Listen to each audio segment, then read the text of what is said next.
رحمت اللہ علیہ درویش تھے دلی کے، بہت سارے لوگ مرید تھے، ایک بڑا خدمت گزار مرید تھا، مزدوری کرتا تھا، غریب تھا، تو 6 بیٹیاں تھیں اس کی۔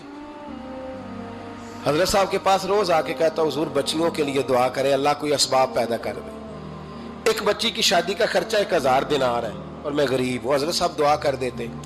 خانقاہ شریف کے تھوڑے ہی فاصلے پر حضرت جہاں بیٹھ کے مریدوں کی تربیت کرتے تھے، اس سے تھوڑا ہی فاصلے پر نا ایک عیسائی رہتا تھا، بڑا مالدار تھا، بڑی سارے اونٹ، گائیں، بھیڑ، بکریاں رکھی ہوئی تھی، اور حضرت شرف الدین رحمت اللہ علیہ کی بڑی مخالفت کرتا تھا۔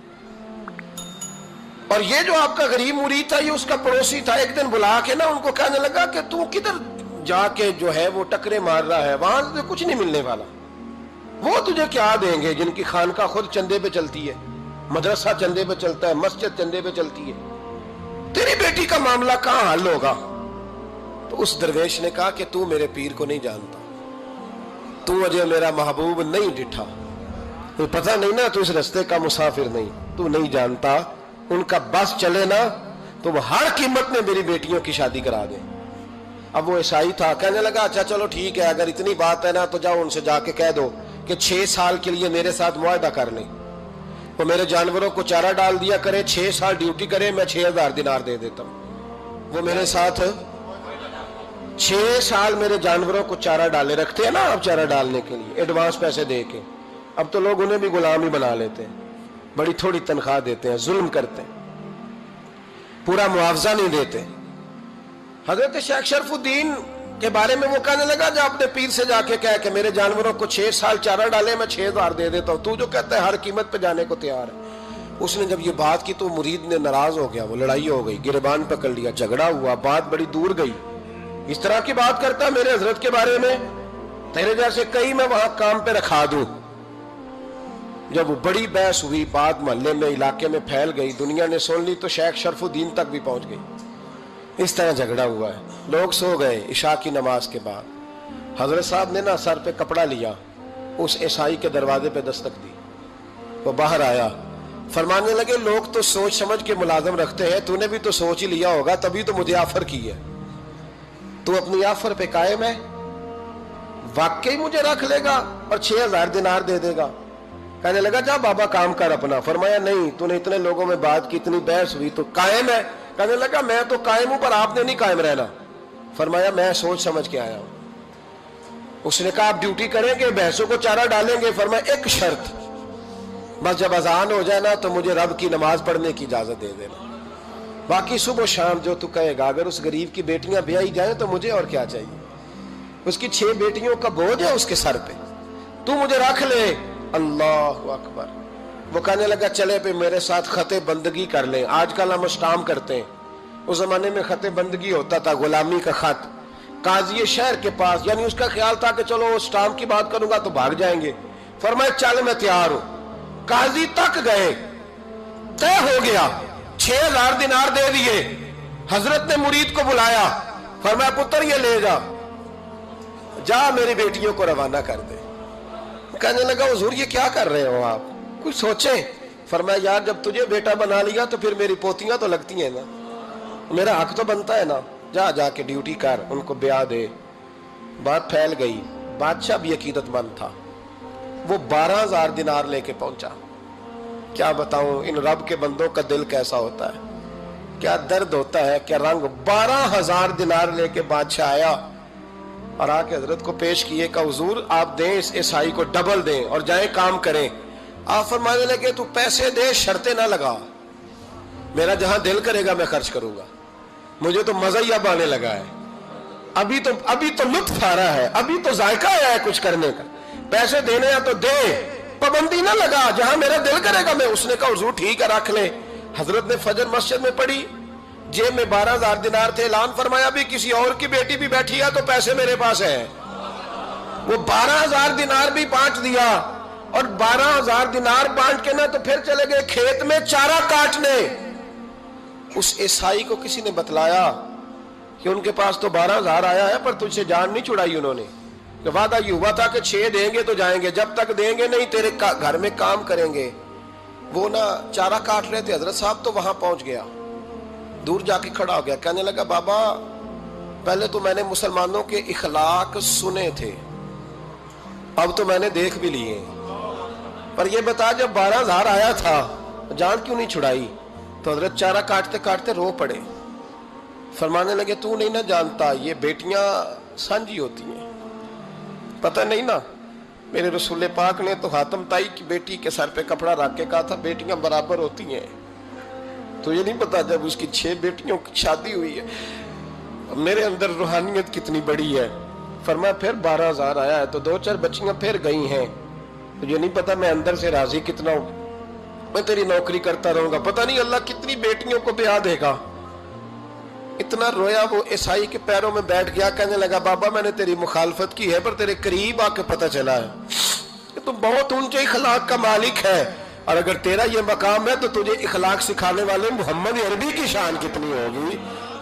ظالم کی بولیے جاتے نہیں لوگ جھوٹے گواہ بن کے، وکیل صاحب کو نہیں پتا ہوتا کہ یہ بندہ مجرم ہے جو میرے پاس آیا، کیا مجرموں کے وکیل نہیں ہوتے؟ بولے تو اس کو پتہ نہیں ہوتا وکیل صاحب کو کہ یہ صاحب مجرم ہے، میرے پاس مقدمہ لے کے آئے، اور اگر بے ادبی نہ ہو جائے تو میرا خیال ہے قاضی عدالت کو بھی پتہ ہوتا ہے کہ مجرم کون ہے اور مظلوم۔ میرے نبی پاک صلی اللہ علیہ وسلم نے اس قدر زیادہ سختی فرمائی اس مسئلے میں، فرمایا جس کو پتا تھا کہ فلاں آدمی ظالم ہے، ظلم کر رہا، پھر وہ ظالم کا گواہ بنا یا اس نے ظالم کی مدد کی، کتنی کی؟ شارحین لکھتے ہیں چاہے اس نے ایک جملہ بول کے کی، چاہے ایک، سارے بولیے، چاہے ایک غریب کو اس نے ظلم کیا تو کہتے ہیں علاج یہ سی، چاہے ایک جملہ بول کے کی، شارحین اس حدیث کی شرح میں لکھتے ہیں ایک جملہ بول کے چاہے مدد کی، جس بندے نے کسی ظالم کی مدد کی کسی مقدمے میں یا کسی صورت میں اور اسے پتا تھا یہ ظالم ہے، میرے نبی پاک صلی اللہ تعالیٰ علیہ وسلم فرماتے ہیں اگر اس نے مدد کی، ابھی ظالم کی بات نہیں ہو رہی، ظالم کے مددگار کی بات ہو رہی، اگر کسی نے ظالم کی مدد کی تو حضور فرماتے ہیں خدا بھی اس سے بری ذمہ ہے، رسول بھی اس سے بری ذمہ ہے۔ سنبھال کے رکھے اپنی نمازیں، قربانیاں، حج، زکوٰۃ سنبھال کے رکھے۔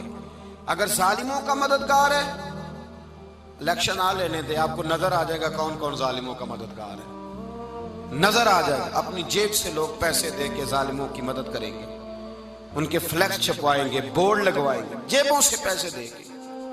ہم نے خود آگ لگائی ہے چمن میں اپنے، بے سبب گردشی ایام کو الزام نہ دو، ہم نے خود نور کا ظلمت سے کیا ہے سودا، کر کے توہین سحر شام کو الزام نہ دو۔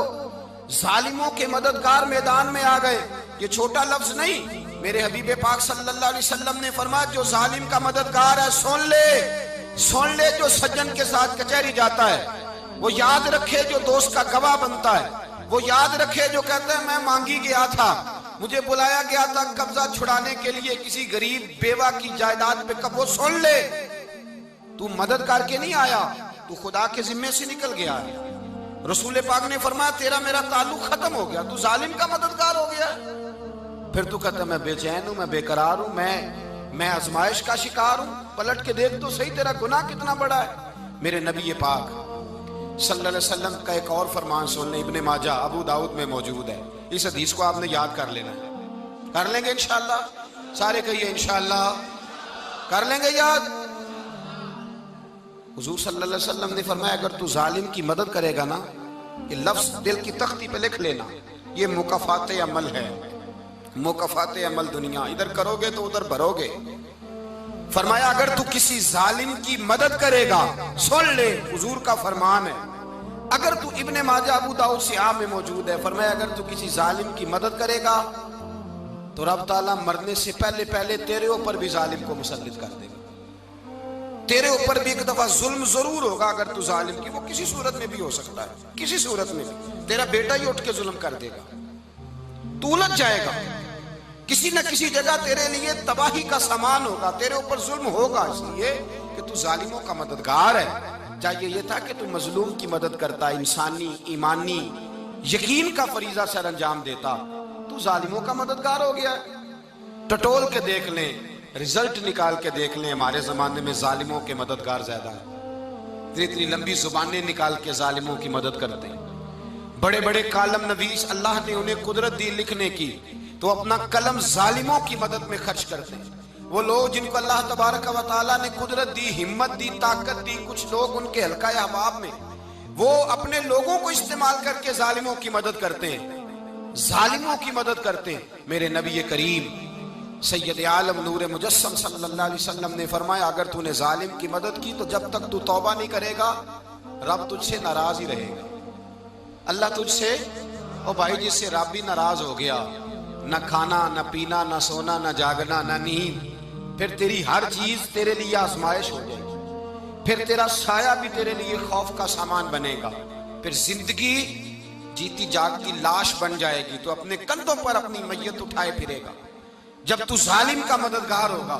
اور نبی پاک صلی اللہ علیہ وسلم نے فرمایا ظالموں کا مددگار بھی ظالم ہوتا ہے، ظالموں کا مددگار بھی، سارے بولے ظالموں کا مددگار بھی نہیں، کو نہیں، آپ سارے نہیں بولے، ایک دفعہ بولے ظالموں کا مددگار بھی، پکی بات ہے، ظالموں کا مددگار بھی۔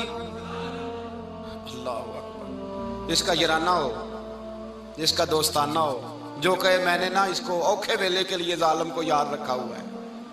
کبھی مشکل میں رکھے نہیں ہوئے لوگوں نے ظالم دوست، کہتے میں نے رکھے ہوئے ہیں، بلکہ ہمارے دیہات میں تو کہتے ہیں میں نے بازو بنائے ہوئے ہیں۔ کس کو بازو بنا لیا؟ ظالم بھی کبھی بازو ہوتا ہے، جو ظلم کی تلوار لیے میدان میں کھڑا ہے۔ قارون، حامان، فرعون، نمرود کا حال نہیں لوگوں نے دیکھا؟ اپنے زمانے میں آپ نے کتنے لوگ نہیں دیکھے جن کے سائے سے، آواز سے لوگ کانپتے تھے؟ پھر پولیس کی گاڑیوں میں وہ اس طرح مردہ پڑے کہ دنیا نے تماشا دیکھا ان کا۔ یہ رنگ ہم نے دیکھے نہیں اپنے آنکھوں سے۔ فرمایا ظالم کا مددگار بھی، جو کار میں بٹھا کے لے کے گیا وہ بھی ظالم، جس نے چائے پلائی وہ بھی، جس شخص نے کھانا کھلایا وہ بھی، جو کچہری تک ساتھ گیا وہ بھی، جس نے فلیکس کے نیچے، بڑے شرابی کے نیچے چھوٹی اپنی فوٹو لگائی وہ بھی، جو ووٹ کی پرچی ڈالنے گیا وہ بھی۔ کہہ دینا باہر نکل کے کہ حضرت صاحب نے سیاسی تقریر کی ہے، کہہ دینا، پر بات تو سچی ہے نا۔ خو کرے ہم تو سے تھوڑا سا گلا بھی سن لے، خو کرے ہم تو سے تھوڑا سا بھی گلا۔ امام مالک کے پاس ایک بندہ آیا، اس نے کہا حضور میں درزی ہوں، ایک ظالم بادشاہ مجھ سے کپڑے سلواتا ہے، میں تو ظالموں کا مددگار نہیں نا۔ ایک ظالم بادشاہ مجھ سے، حضور میں تو مددگار نہیں نا ظالموں کا، جو فرمایا ظالموں کا مددگار بھی ظالم ہوتا ہے، تو کپڑے لے کے آتا ہے میں سی کے دے دیتا ہوں، ذمہ داری نہیں۔ یہ ایک آدمی دکاندار ہے، اس سے کوئی بندہ چیز خریدنے آئے گا تو تھوڑی کہے گا میں نے نہیں دینی، تو دے گا۔ کوئی بندہ اگر کسی شخص سے کوئی کام کہتا ہے جو اس کی فیلڈ ہے، اس کا شعبہ ہے، اس کا معاش کا وہ سلسلہ ہے، کہتے ہیں یا رسول اللہ صلی اللہ علیہ وسلم ظالموں کا مددگار بھی ظالم، حضور نے فرما دیا۔ تو امام مالک سے بندے نے مسئلہ پوچھا، دل کی تختی پہ لکھنے والی باتیں ہیں، کہا حضور میں درزی ہوں، ظالم کپڑے سلواتے ہیں، میں تو مددگار نہیں نا۔ امام صاحب کہنے لگے نہیں، مددگار تو وہ ہوگا جو تجھے سوئی دھاگا فراہم کرے گا، تو پورے کپڑے سی کے دیتا ہے، تو خود بہت بڑا ظالم ہے، تو پورے سوٹ سی کے دیتا ہے، تو بہت بڑا ظالم خود ہے۔ مددگار تو وہ ہوگا جو تجھے دھاگا دے گا، جو تجھے بٹن دے گا، جو تجھے نلکی دے گا۔ جو ظالم سے اتنی نفرت، ظلم کر کے بندہ ہے، یہاں تو ہمارے زمانے میں ہیرو بن جاتے ہیں لوگ، ظالم ہیرو ہے، لوگ اس سے ڈرتے پھرتے ہیں، گھومتے پھرتے ہیں، اور بہت سارے کم مزاج لوگ اس کے پیچھے ہاتھ باندھ کے پھرتے ہیں۔ ظالموں کی مدد کرنا، ظالموں کے ساتھ رہنا، یہ ظلم ہے، ظلم، یہ زیادتی ہے۔ میرے نبی پاک صلی اللہ تعالی علیہ وآلہ وسلم نے ارشاد فرمایا یاد رکھو، رب فرماتا ہے میں مظلوم کی مدد ضرور کروں گا، چاہے جلدی کروں چاہے دیر سے کروں، میں مظلوم کی مدد۔ اور حضور صلی اللہ علیہ وسلم نے فرمایا ہے، حضرت معاذ بن جبل کہتے ہیں حضور نے مجھے یمن کا گورنر بنایا، جب میں جانے لگا نا تو حضور نے بڑی نصیحتیں کی، بخاری میں موجود ہے، فرماتے ہیں جب میں پلٹنے لگا تو میرے رسول نے فرمایا معاذ ایک منٹ ٹھہر جا، ایک بات میری یاد رکھنا، اس کو نہ بھولنا۔ کہا حضور کیا؟ فرمایا دیکھنا کسی پہ ظلم نہ کر بیٹھنا، کہیں تجھ سے زیادتی نہ ہو جائے۔ محبوبہ پھر حضور نے فرمایا سن میرے معاذ، میں تجھے گورنر بنا رہا ہوں، زیادتی نہ کر بیٹھنا۔ یا رسول اللہ صلی اللہ علیہ وسلم کیا ہوتا ہے؟ تو میرے کریم نے فرمایا جب مظلوم دعا کے لیے ہاتھ اٹھاتا ہے تو عرش کا مالک کہتا ہے فرشتوں پیچھے ہٹ جاؤ، عرش کا مالک کہتا ہے فرشتوں پیچھے ہٹ جاؤ، دروازے کھول دو، فرمایا مظلوم اور رب کے درمیان شے حائل کوئی نہیں ہوتی. اور اگر آپ نے ابھی تک ہمارا چینل سبسکرائب نہیں کیا تو فوراً سبسکرائب کیجئے، ساتھ ہی بیل آئیکن پر کلک کریں تاکہ مزید آنے والی ویڈیو ہیں وہ آپ کو وقت پر ملتی رہیں. اللہ حافظ.